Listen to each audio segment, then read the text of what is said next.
días, cremvese azantes. Welcome, video lovers. Welcome to Tac Nerd 1.0. Folks, before we get started here, let me first say to any YouTube reviewers, none of these items here are for sale, and there are no actual firearms here on the table. These are all just parts, and this is the results of an auction I went to. I'm not selling anything, and these are all safe and at a prescribed bench, a workman's bench. Okay, let's move on with that. So, fellow humans, this is an update. I do these little auction updates every once in a while when I go to these Sportsman's auctions, just as a kind of a show to what you can get. And some of the deals that are available if you try. And these are great opportunities for getting stuff if you're doing some prepping or just trying to build up a collection. So let's start off with what I think may be the best deal, and that's this powder I was able to get. And no, we are not showing any reloading or any formulas. This is simply just powder. Now this is, I have not used this type yet. This is 3N38, and this says it's for high velocity loads of 40 Smith & Wesson and 500 Smith & Wesson Magnum. I really don't load much 40, but I'm hoping that this will be usable for 10 millimeter. And I think it would, just based on what they have to say here. But I got both of these, and this is N340, and this is for 9 millimeter and 45 Colt. So I got each one of these for 25 quatlus each. There was another one. It was N540. That was for rifles. That went up to 35, and I just missed it. I probably would have done 35, but I just missed it. But that's pretty good. And these are sealed. They haven't been used. So that's a pretty good deal. 25 for a full pound of powder is nice. Hey, the other thing is all of these. These are all these are Crosmans, and then this is Copperhead. These are for air rifles and such like that. I don't do a lot of air rifle stuff, although whenever I do, it seems to be real popular on the channel. It looks like this one only has 4 in it. But I do have some of these that take these. These are 12-gram cartridges for CO2. Some of the pellet and BB rifles still run on those. I don't use them much because I think that once you pierce one of these, you tend to kind of have to use it up as soon as you do. But I'll tell you, I got these. It was a really good deal. And that's the thing, sometimes auctions can be rough, but I got these for 15 quatlus. Now they aren't all full. As you can see, some of these aren't full. But like I said, for 15 quatlus, it's a really good deal, because I think just one of these in the store, if you get them, it's well over 10. And I think these are like 7 for like a 5-pack. So I thought that was a really good deal. Basically, I'm just going to stick these away, and I'll probably never have to buy any of these again, because like I said, I really don't use them that much. So I'm just going to store them as a prepping item, and that'll be that. That'll be that. So next thing, as you can see here on the table, and I should say first off, these didn't look like this when I first got them. They're pretty bad. I'll get in a picture. This is a receiver for an A5 Browning A5, and it was pretty bad from the look of the pictures. And even like this barrel, it came with 2 barrels. The lot was the receiver and 2 barrels. You can say this one is still pretty bad. And I don't know if this barrel is going to be if this is going to be savable, at least from the outside. I mean, I think it'll work fine. And again, that's another risk you take in these auctions, especially when you just have access to pictures. I really had no idea the barrels could have been completely rusted out from the inside. Good news is they're not. They're both bright and shiny. They'll work fine. It's just, you know, like this one in particular does not look so good. Now, whether I can buff out some of this or not, I really don't know. I don't know. That one's pretty rough. This one, after I got done working on it, came out a lot better. It's still got a few rust marks here, but this is the one I'll probably use.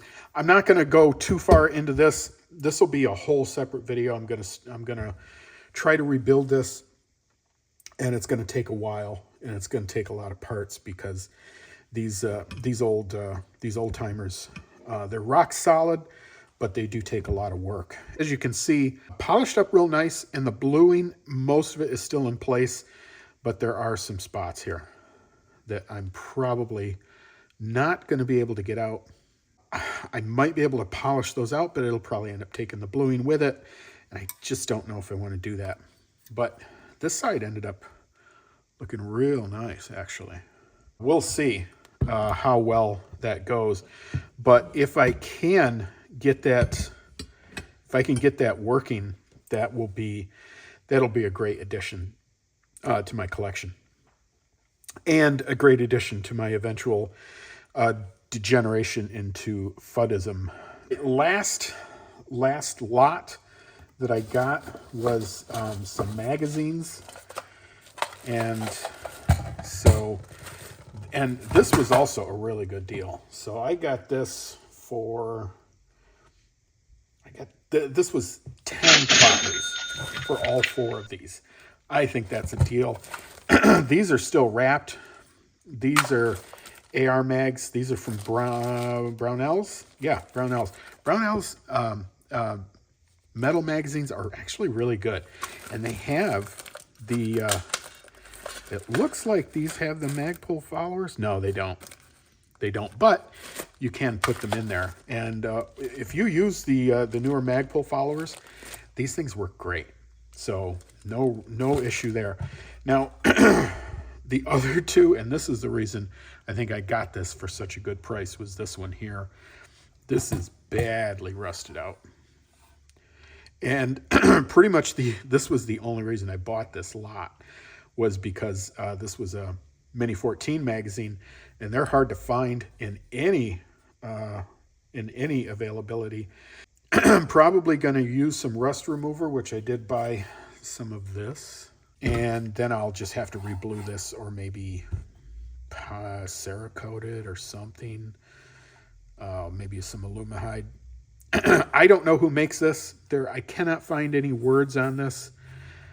I don't think it's a Ruger magazine, but I don't know. I may have to replace some springs and maybe some followers in this, but I think other than that, it should work okay.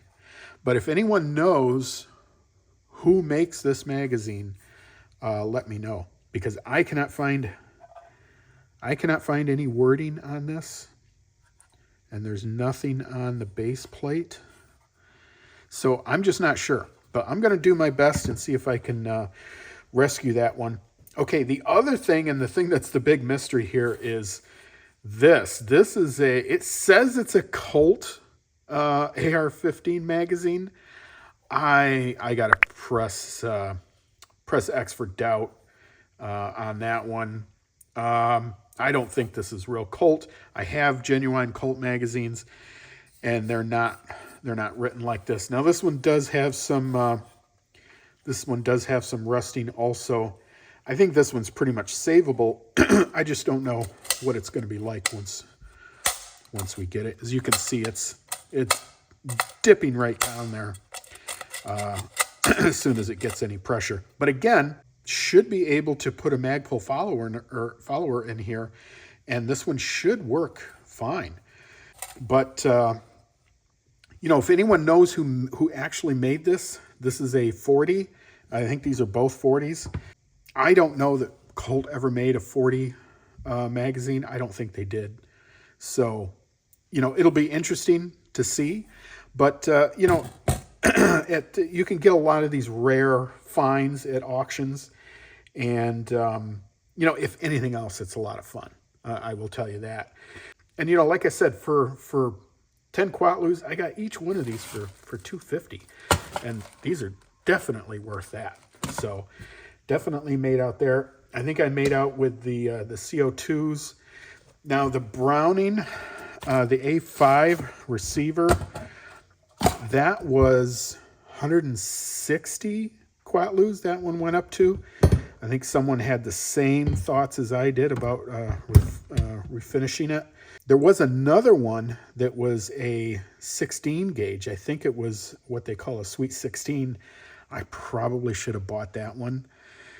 It was going for like 35 Quatloos, but I would have had to, it didn't have a barrel associated with it, and that's a big cost with these. I've looked online for barrels, and they are really, really expensive. Just wanted to say these Sportsman's auctions are a great place to build up your collection.